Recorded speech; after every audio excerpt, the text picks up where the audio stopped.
Kakav je bio prvi susret sa Mićem i sa Lazarom? Na Music Weeku, ali tako? Da, mislim, ja znam Lazara zapravo preko glume, pošto sam on i ja išli na glumu Stvarno? 6 godina da zajedno. Zato je odustao. Da. Ovo je dobro. A ne, dobro. Ne, on je bio takav šmeker, takav faca i otišao je voda, ali ne veze. Dobro. Ne, ja nikad nisam rekao da su oni loše osobe, niti da su loši likovi, ali poenta jeste da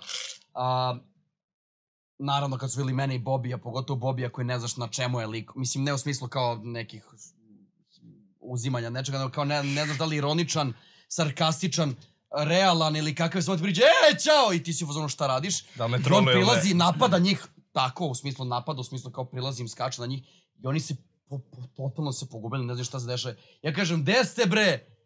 I Lazar pronalazi jedinu sponu između nas svih, jeste naša gluma i kaže za našu profesorku, da ne kažem se kako zove, možda neće da se spomene žena, i kaže, gde je ta profesorka, šta radi, ovo ne mi upadnemo tu neku spiku, ja rekao, brate, ono šta radiš?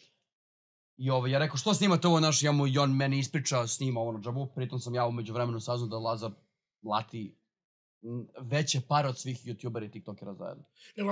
Svaka krema koju on izreklamira, ili bilo koji proizvod, u demu, nestanu u roku od 2 dana. Ti ja vam se kunem, ja šišam Lazar, on je stvarno sjajan tip. Majke, meni je stvarno sjajan. Ne, ja ne mislim da loša osoba, samo su ono kontra mi malo. A znaš šta je fora? Drugačije. Izvini, poenta mene, generalno jeste da ja nikog ne prozivam kao osobu. Ja nikog ne mrzim. Ja nemam problem, tako je. Ono što on eksploatiše i što on promoviše, ja imam problem s tim. Ja nemam problem da s nekim rukujem popijem piće, da s nekim posedim i da popričam. Samo problem što on gure i koji on priču promoviše ljudima i klincima koji će sutra da postanu neke ličnosti. Tako je. Taj je ono reklamirao jednom nešto što je napravilo sranje. Se sećaš? Da. Znam ja. Reklamirao je ono što je rekao, prskati na pantalone, ono mešavinu voda i omekšivača. I to za omekšivač. Ljudi se osuli, brate. Tako je, zato imam problem s njim.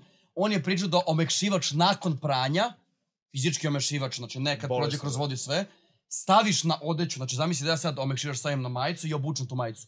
Kao da bi mirisalo lepo, kao da bi bilo... Da bi bolje mirisalo. Neko dete se osulo, dobilo alergiju, neke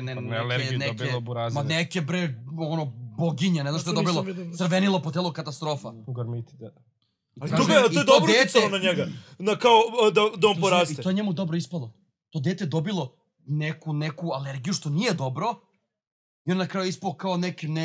A to mogu biti dve stvari. To je možda legično na sastav tih proizvoda, a druga stvar je... Mora da znaš težinu svojih rečenica. A i mora da navede. Ja mislim da je tad naučio, svako napravi grešku. I tebi su gasili kanal i ovo i ono. Znači, ja mislim da od tog momenta njegov kontent se malo promenio. On je mnogo više ušao, ja bi ga nažalost moralo da se desi. Njemu je to uspjelo, on nikad ne kaže ljudi uradite ovo.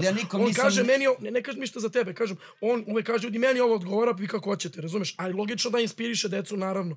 Nego znaš da je nalazi slom. U tom momentu ja mislim da on skapirao da mora da... tako, to je najveći problem. On kaže ljudi, verujte mi, ovo je super. Ne kaže radi samo na mene. Ovo je do jaja, Lazar kaže, ajmo. To nisam vidio iskreno.